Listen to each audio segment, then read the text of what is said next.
Hi friends, welcome to A to Z ముచ్చట్లు and blogs YouTube channel. First time మా channel చూసేవారైతే subscribe చేసుకొని bell icon ఆన్లో ఉంచుకోండి.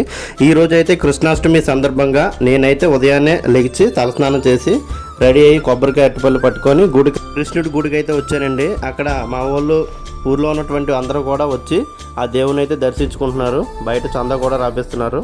నాకైతే చాలా ఆనందంగా ఉంది. ఉదయాన్నే లేచి ప్రశాంతంగా ఎలా వచ్చి దేవుడికి దండం పెట్టుకోవడం అంటే.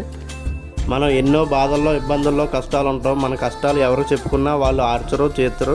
ప్లస్ మళ్ళీ మనకి వ్యతిరేకంగా మనల్ని ఇన్సల్ట్ చేయడం, మనల్ని కించపరచడం చేస్తారు. అదే దేవుడితో చెప్పుకున్నాం అనుకోండి, ఏ ప్రాబ్లం ఉండదు, ఏ సమస్య ఉండదు. చెప్పిని అలా వింటాడు తప్పించి వేరే వాళ్ళకి ఎవరికి చెప్పడం, మనకి కించపరచడు. కాబట్టి ఆ దేవుణ్ణి మనకున్నటువంటి బాధలు అన్నీ చెప్పుకొని దండం పెట్టుకొని ప్రశాంతంగా వాతావరణంలో అయితే గడుపుదాని అయితే వెళ్ళానండి. ఇంతకీ మీరు మీ ఊర్లో కృష్ణాష్టమి ఎలా చేసుకున్నారు ఏంటనేది నాకైతే కామెంట్ చేయండి. అలాగే వెళ్ళే ముందు మన అకౌంట్ అయితే ఫాలో అయిపోండి.